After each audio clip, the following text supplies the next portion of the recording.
आगे देखें, आगे हम बात करेंगे किसके बारे में, भारत की संसद के बारे में, जिसको हम बोलते हैं भारत की आपकी कौन सी मेंट, पार्लियामेंट।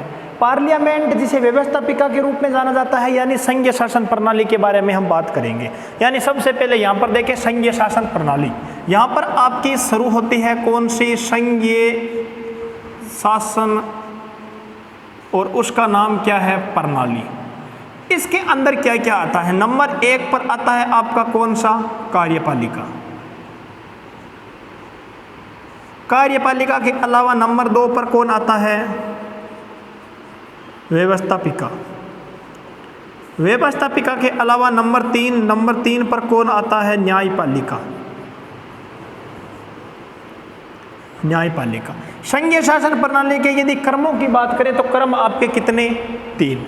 सबसे पहले किसकी बात करते हैं, कार्यपालिका की, यानी सबसे पहले किसके बारे में बात करते हैं, कार्यपालिका की शक्तियों के बारे में बात करते हैं। हमने राष्ट्रपति पढ़ा है, तो राष्ट्रपति में पहले हमने अनुच्छेद 52 में क्या देखा था कि भारत का एक राष्ट्रपति होगा। अनुच्छेद 53 में हमने सीधा सा देखा था कि भारत की समस्त कार्यपालिका शक्तियां किस में निहित होती है, राष्ट्रपति में निहित होती है। उसी प्रकार से हमने राज्यपाल देखा था, राज्यपाल में अनुच्छेद नंबर 154, याद करो आर्टिकल 154 में क्या क्या गया है कि राज्य की सभी कार्यपालिका शक्तियां किस में निहित होती है, राज्यपाल में निहित होती है, जिसका प्रयोग या तो वो स्वयं व्यक्ति कर सकता है या अपने प्रतिनिधि के माध्यम से किसका प्रयोग करवा सकता है, कार्यपालिका शक्तियों का प्रयोग करवा सकता है। इसके बाद में न्यायपालिका के अंदर आपके कितने प्रकार के, जिसे न्याय की परिभाषा को बोलते हैं, जो न्याय करने की विधि है। न्याय करने के अंदर सबसे पहले यदि न्याय में सबसे महत्वपूर्ण कोर्ट की बात करें तो आपका कौन सा है, सर्वोच्च न्यायालय, जिसे हम क्या बोलते हैं, उच्चतम न्यायालय, जिसे हम क्या बोलते हैं,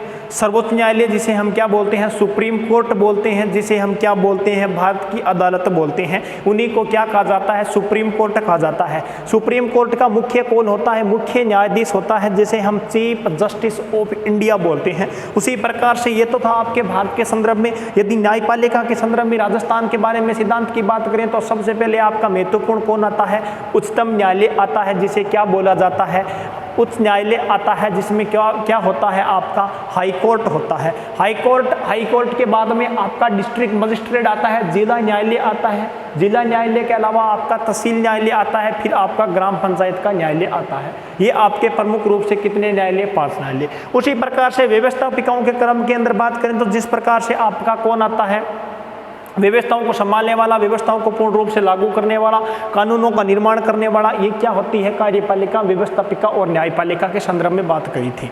अब देखें महत्वपूर्ण सिद्धांत, यहाँ पर 3 संघीय शासन प्रणालियों के बारे में क्रम का विशेष तौर से ध्यान रखना। परीक्षा के अंदर सीधा से परीक्षाओं के अंदर पूछा जा सकता है। वैकेंसी याद करें, राजस्थान पुलिस कब आई, 2008 के अंदर।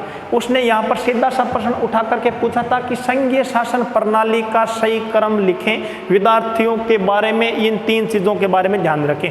सबसे पहले यदि संघीय शासन प्रणाली के बारे में पूछेगा तो महत्वपूर्ण आपकी कौन सी है, कार्यपालिका। कार्यपालिका के बाद में यदि दूसरी की बात करेंगे तो आपकी कौन सी होगी, व्यवस्थापिका। व्यवस्थापिका के बाद में तीसरी जो संघीय शासन प्रणाली है उसको कहते हैं न्यायपालिका, यानी न्याय की प्रणाली।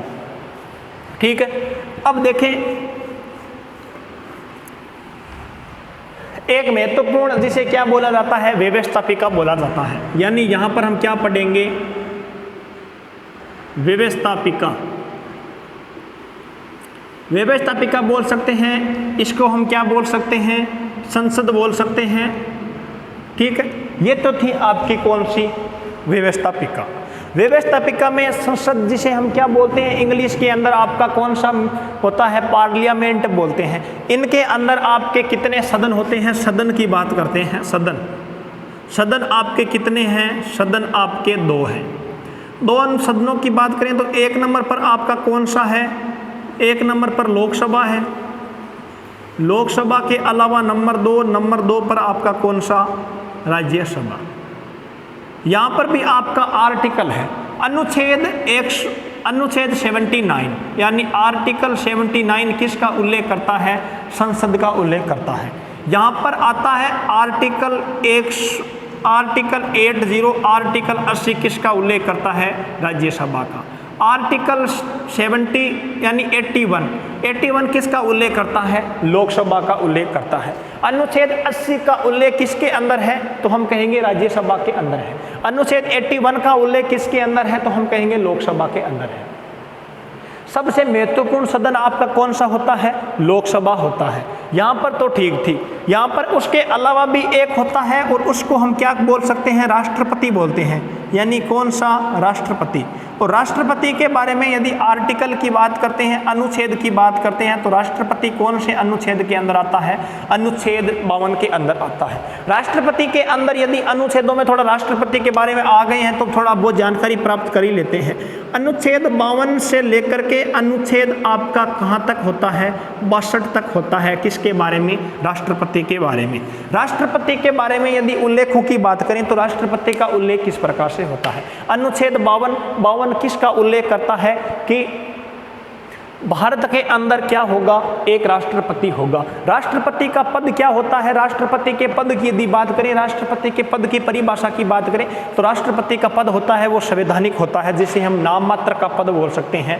यानी कौन सी शासन प्रणाली होती है? अध्यक्षतात्मक शासन प्रणाली होती है। वहीं भारत में यदि वास्तविक पद की बात करें तो वास्तविक पद किसके पास होता है? प्रधानमंत्री के पास होता है, जो क्या होता है? लोकसभा का प्रमुख होता है, लोकसभा का नेता होता है। एक होता है लोकसभा का नेता, एक होता है लोकसभा का अध्यक्ष। ये दोनों चीजें अलग है कॉन्सेप्ट के माध्यम से, उनके बारे में विस्तार पूर्वक के बाद में जानकारी आगे बात करेंगे।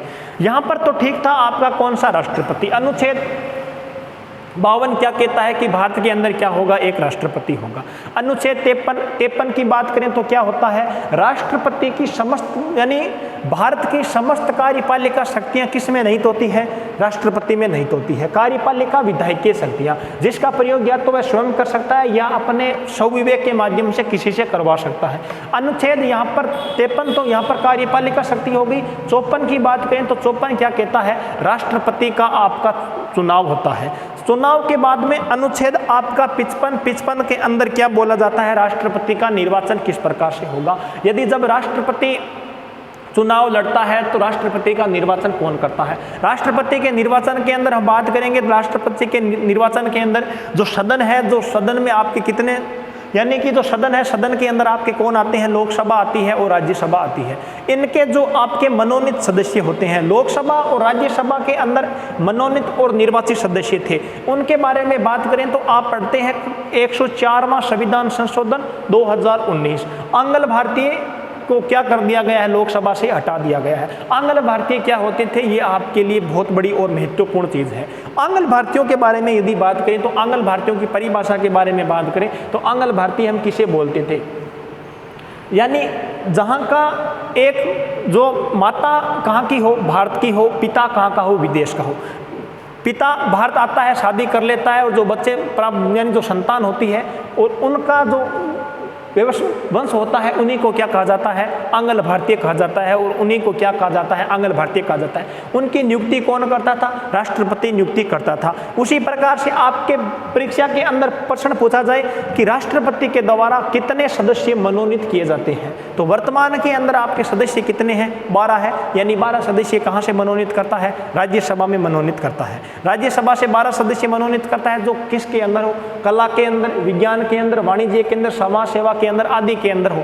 एक बात ध्यान रखना, खेल का जो एक महत्वपूर्ण अंग होता है वो खेल अलग नहीं होता। सचिन तेंदुलकर किसके माध्यम से राज्यसभा से सदस्य चुने गए थे? आपके कला के माध्यम से चुने गए थे, क्योंकि खेल क्या है? खेल एक कला है और कला में हम क्या करते हैं? कला में हम सदस्यों का निर्वाचन करते हैं। कला एक खेल का प्रकार आ जाता है। यहाँ पर तो आपकी बात तो ठीक थी। उसके अलावा अनुच्छेद आपका 55 हो गया। अनुच्छेद 56 के अंदर आपका क्या होता है? कार्यकाल होता है। कार्यकाल कितना होगा? कार्यकाल के बारे में बात करते हैं तो कार्यकाल राष्ट्रपति का कितना होता है? राष्ट्रपति का होता है 5 वर्ष का। 5 वर्ष का कार्यकाल होता है। अनुच्छेद 57 के अंदर राष्ट्रपति का पुनर्निर्वाचन। यदि राष्ट्रपति का निधन हो जाए तो क्या होगा? यदि राष्ट्रपति का निधन हो जाता है तो उपराष्ट्रपति बनता है। उपराष्ट्रपति अधिकतम कितने माह तक रह सकता है? उपराष्ट्रपति यदि राष्ट्रपति अपने पद से त्याग पत्र दे दे या राष्ट्रपति का निधन हो जाए तो पद को निर्धारण कौन करेगा? कार्यवाहक राष्ट्रपति के रूप में उपराष्ट्रपति करता है। और उपराष्ट्रपति उस कार्यवाहक राष्ट्रपति के लिए कितने महीने तक रहता है? अधिकतम 6 माह तक रहता है। इससे पहले आपको नया राष्ट्रपति नियुक्त करना होगा। और जो आपका नियुक्त राष्ट्रपति होगा वो कितने समय तक रह सकता है? नियुक्त राष्ट्रपति, ध्यान रखना, जो बचा हुआ समय नहीं हो करके पूरे 5 वर्ष के लिए क्या किया जाता है? नियुक्त किया जाता है। यहाँ पर मत कौन देता है? अपना नंबर आएगा राष्ट्रपति के मत में? नहीं आता। यानी संसद के जो सदस्य होते हैं, जो आपके मनोनीत सदस्य होते हैं, वो नहीं देते, निर्वाचित सदस्य देते हैं राष्ट्रपति के चुनाव के अंदर। निर्वाचित सदस्यों में आपके कितने सदस्य आते हैं? 543। तो आपके कहाँ से आते हैं? 543 आपके लोकसभा से आते हैं। 543 तो ठीक है, आपकी लोकसभा से आएंगे, लेकिन उसके अलावा राज्यसभा से यदि सदस्यों की बात करें तो आपके कितने आते हैं? 233 सदस्य आते हैं। वर्तमान के अंदर लोकसभा से सदस्य कितने हैं? 245 है। अधिकतम कितने हो सकते हैं? 250 हो सकते हैं, लेकिन 233 आते हैं। कुल संख्या कितनी हो जाती है? 776। 776 सदस्य तो आपके कहाँ से आते हैं? सदनों से आते हैं। उसके अलावा आपके कहाँ से आते हैं? राज्यों के विधानमंडलों से निर्वाचित सदस्य होते हैं। उनकी कुल संख्या कितनी? 4896 सदस्य किस में भाग लेते हैं? राष्ट्रपति के चुनाव में क्या लेते हैं? भाग लेते हैं। और राष्ट्रपति का क्या होता है? मनोनयन होता है। इसके अलावा अनुच्छेद 58 के अंदर क्या दे रखी है?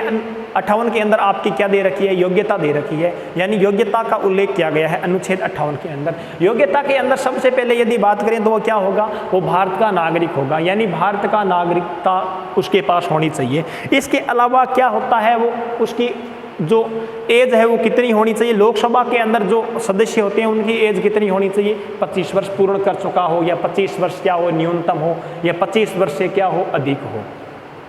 राज्यसभा के अंदर हमने देखा 30 वर्ष थी, उसी प्रकार से राज्यपाल के अंदर देखा हमने कितने वर्ष थी? 35 वर्ष थी। तो राष्ट्रपति के अंदर भी कितनी होगी? 35 वर्ष ही होगी। उसके अलावा वो पागल या दिवालिया नहीं हो, वो 2 वर्ष से अधिक का कारावास नहीं हो, लोकसभा में सदस्य चुने जाने की योग्यता रखता हो, और लाभ के पद पर ना हो। ये सभी चीज़ें योग्यताएं अनुच्छेद 84 किसका उल्लेख करता है? सदन में इसका उल्लेख है, लेकिन राष्ट्रपति के बारे में इनका उल्लेख किया गया है। इसके अलावा भी बहुत से आपके आर्टिकल है। अनुच्छेद 59, अनुच्छेद 59 के अंदर आपकी क्या है? राष्ट्रपति की शर्तें हैं। अनुच्छेद 60 के अंदर शपथ है। शपथ कौन दिलाता है? सर्वोच्च न्यायालय का मुख्य न्यायाधीश दिलाता है। यदि मुख्य न्यायाधीश उपस्थित नहीं हो तो शपथ कौन दिलाएगा? यदि मुख्य न्यायाधीश उपस्थित नहीं हो तो शपथ दिलाने का आपका कार्य कौन करता है? मुख्यमंत्री जब उपस्थित नहीं हो तो शपथ दिलाने का न्यायालय, वरिष्ठतम न्यायालय का मुख्य न्यायाधीश यदि उपस्थित नहीं है तो वरिष्ठता के आधार पर जो बुजुर्ग व्यक्ति है वो क्या दिलाता है? राष्ट्रपति को शपथ दिलाता है। ठीक है। उसके अलावा अनुच्छेद 61 के अंदर क्या है? महाभियोग है। महाभियोग में किसको हटाते हैं? राष्ट्रपति को हटाते हैं। अनुच्छेद 61 पद की रिक्तता के बारे में उल्लेख किया गया है। अब अपने टॉपिक पर आते हैं वापस, और कौन सा?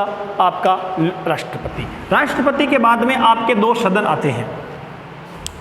ठीक है, यहां पर देखिए एक बार, सभी चीजें बोलकर लिखाई जाएंगी, ज्यादा सोचने वाली जरूरत है नहीं अभी। यहां पर क्या? सदन। सदन के अंदर देखें, एक आती है आपकी कौन सी? लोकसभा। ये क्या? लोकसभा। लोकसभा में यदि बात करें तो क्या होता है? आपका निम्न सदन हम बोल सकते हैं। निम्न सदन। निम्न सदन के अलावा कौन सा? द्वितीय सदन।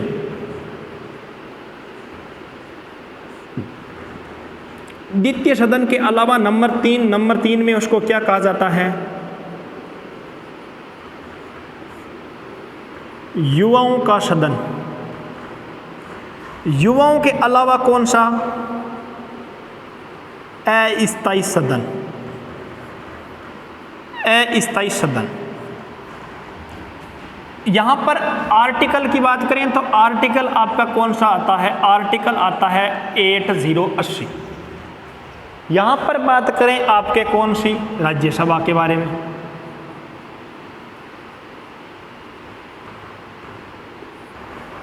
राज्यसभा में यदि बात करें तो आर्टिकल आपका कौन सा आता है? आर्टिकल आता है 80। इसको क्या कहा जाता है? उच्च सदन कहा जाता है। उच्च सदन के अलावा उसको क्या कहा जाता है? प्रथम सदन कहा जाता है। प्रथम सदन के अलावा उसको क्या कहा जाता है?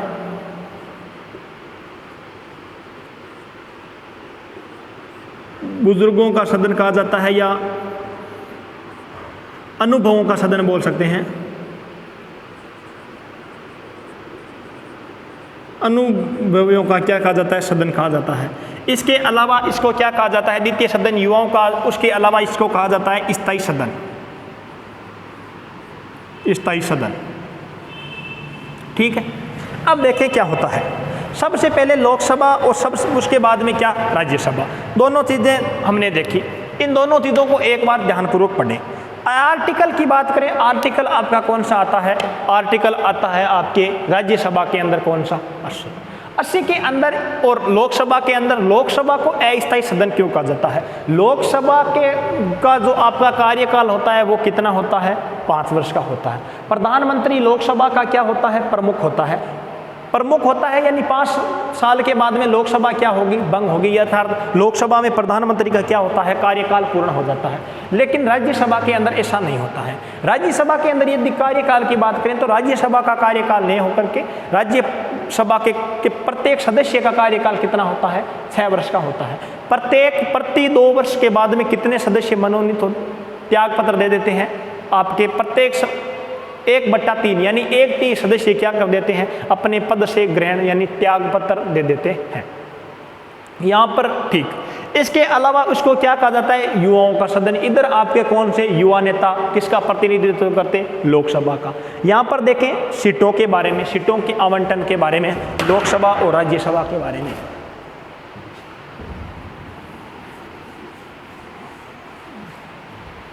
यहां पर आपकी सीटों के बारे में देखें, सीटें कितनी हैं, लोकसभा की सीटें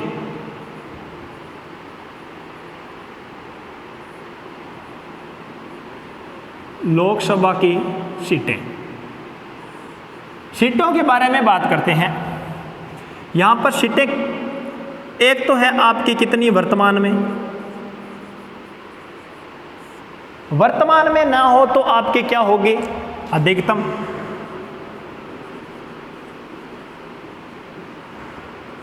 अधिकतम सीटों की बात करें तो आपकी कितनी हो सकती है, 552 हो सकती है। और वर्तमान के अंदर यदि सीटों की बात करें तो आपकी कितनी है, 543। पहले संख्या कितनी थी, 500 आपके 45 थी। लेकिन 104वां संविधान संशोधन 2019 के अंदर किसको हटा दिया गया, आंग्ल भारतीयों को की जो 2 सीटें किसको, कौन नियुक्त करता था, राष्ट्रपति नियुक्त करता था, जो वर्तमान के अंदर क्या कर दिया गया है, हटा दिया गया है। यहाँ पर क्या होता है, मनोनीत होता है। यहाँ पर आपके क्या होंगे, मनोनीत होंगे, माफ कीजिएगा, निर्वाचित होंगे।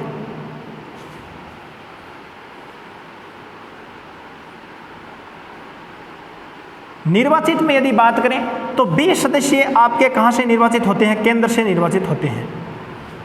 और उसके अलावा जो आपके सदस्य बचते हैं 523, वो आपके कहाँ से निर्वाचित होते हैं, राज्यों से निर्वाचित होते हैं।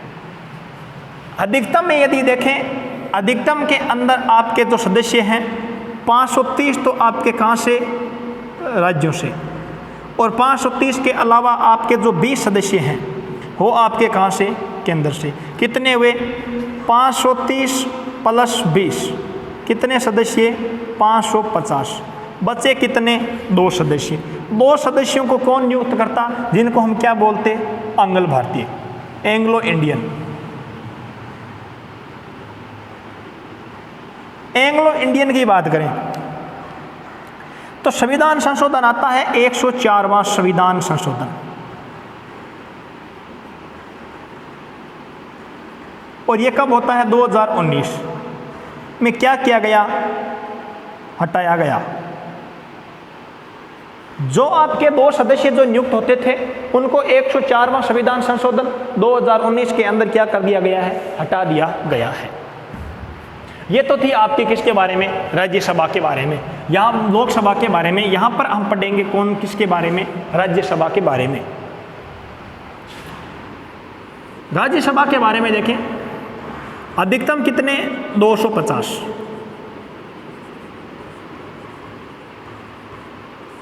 वर्तमान के अंदर कितने हैं, 245। वर्तमान में यदि बात करें 233 आपके कहाँ से, राज्यों से। 12 आपके कहाँ से, मनोनीत। और ये मनोनीत कौन करता है, ये मनोनीत करता है आपका कौन सा राष्ट्रपति, कौन सा पति, राष्ट्रपति। यहाँ पर यदि राज्यों में बात करें, यानी राज्यों से क्या होता, निर्वाचित होते, ये क्या होते हैं, निर्वाचित होते हैं। निर्वाचित में 229 तो आपके कहाँ से आएंगे, राज्यों से आएंगे, और 4 आपके कहाँ से आएंगे, केंद्र से आते हैं। केंद्र में यदि बात करें तो आपके 3 कहाँ से आते हैं, दिल्ली से आते हैं, और 1 आपका कहाँ से आता है, पुडुचेरी से आता है। ठीक है। इसमें यदि बात करें अधिकतम के अंदर, तो अधिकतम के अंदर आपके 12 क्या हो गए, मनोनीत हो गए। 238 कहाँ से होते हैं, निर्वाचित होते हैं। ये लो आपके निर्वाचित। निर्वाचित के अलावा भी 234 जो सदस्य हैं वो आपके कहाँ से आएंगे, राज्यों से आएंगे, और 4 सदस्य आपके कहाँ से आते, केंद्र से आते। केंद्र में यदि बात करें तो आपके 3 सदस्य आपके कहाँ से आते, दिल्ली से आते, और दिल्ली के अलावा 1 सदस्य आपका कहाँ से आता, पुडुचेरी से आता। ये तो थी आपकी सदस्यों की प्रक्रिया। इसके अलावा यदि राज्यसभा के अंदर यदि विभागों के गठन के बारे में बात करें या विभागों के बंटवारों के बारे में बात करें तो उनके बारे में क्या है, राज्यसभा में आपको क्या मिलता है, उल्लेख मिलता है।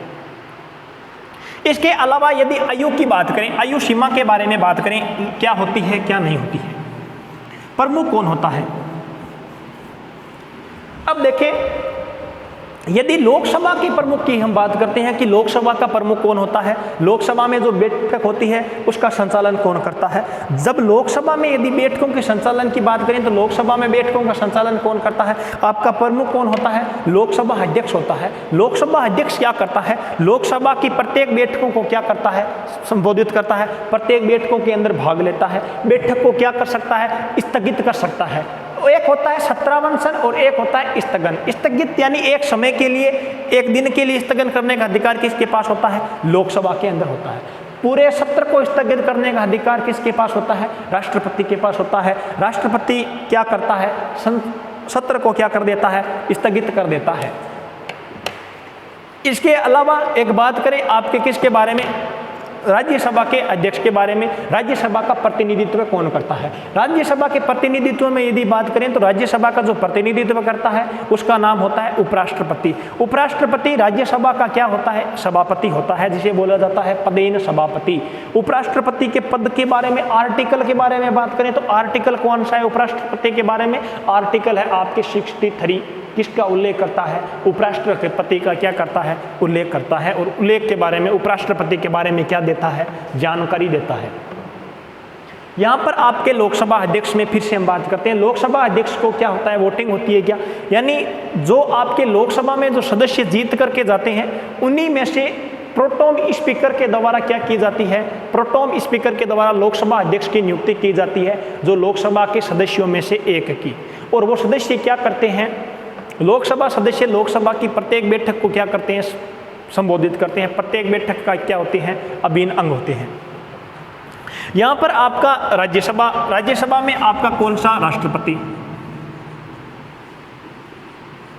माफ कीजिएगा, उपराष्ट्रपति। उपराष्ट्रपति क्या होता है, पदेन सभापति। इस प्रकार से पूछा जाए, उपराष्ट्रपति का पद होता है सभापति के रूप में, या दूसरे ऑप्शन हो तो आपको क्या करना है, सभापति करना है। लोकसभा में प्रोटोम स्पीकर का कोई वेतन नहीं होता है। प्रोटोम स्पीकर सिर्फ और सिर्फ प्रोटोम स्पीकर का कार्य क्या होता है, लोकसभा अध्यक्ष को क्या करना, नियुक्त करना। लोकसभा अध्यक्ष के पद को क्या करना, नियुक्त करना। और लोकसभा अध्यक्ष क्या करता, बैठकों को संबोधित करता। और लोकसभा अध्यक्ष की क्या नहीं होती, कोई शपथ नहीं होती। लोकसभा अध्यक्ष शपथ कब लेता है, वो एक सांसद के रूप में लोकसभा की अध्यक्षता के क्या ले लेता है, शपथ ले लेता है। वर्तमान में लोकसभा अध्यक्ष कौन है, वर्तमान में लोकसभा अध्यक्ष कौन है, ओम बिरला। इसके पहले यदि आपकी 16वीं लोकसभा में देखें तो लोकसभा अध्यक्ष कौन थी, आपकी सुमित्रा महाजन। और इससे पहले आपकी मनमोहन सिंह के टाइम के अंदर लोकसभा अध्यक्ष थी, उनका नाम क्या था, मीरा कुमारी। मीरा कुमारी क्या थी, प्रथम लोकसभा अध्यक्ष थी। राजस्थान से आपके जीत करके जाने वाले यदि लोकसभा अध्यक्ष की बात करें तो आपके कौन थे? बलराम जाखड़ थे। एक तो ये याद रखना, बलराम जाखड़ मूल रूप से राजस्थान के थे और चुनाव कहाँ से लड़ा था? पंजाब से लड़ा था, वहाँ से जीते थे और क्या बने थे? लोकसभा अध्यक्ष बने थे। राजस्थान से पहली बार चुनाव राजस्थान से लड़ा और जीते, उनका नाम क्या है? ओम बिरला, जो आपके कहाँ से लड़े हैं? कोटा और बूंदी से लड़े हैं। आर्टिकल 84 क्या कहता है? संसद में आपकी योग्यता क्या है? संसद में 2 वर्ष का कारावास, राज्यसभा के लिए आपकी क्या नहीं होनी चाहिए? आयु कितने वर्ष से कम नहीं होनी चाहिए? 30 वर्ष से कम नहीं होनी चाहिए। लोकसभा के अंदर आपकी 25 वर्ष से कम नहीं होनी चाहिए। उनके बारे में बात कर ली थी। लोकसभा अध्यक्ष, इसके अलावा हमने क्या पढ़ा? सीटों का उल्लंघन पढ़ा। सीटों का किसका क्या पढ़ा? सीटों के बारे में हमने इसके बारे में क्या पढ़ा था? उल्लेख पढ़ा था। ठीक है। इसके अलावा यदि राज्यसभा के सदस्यों के बारे में और सदस्यता के बारे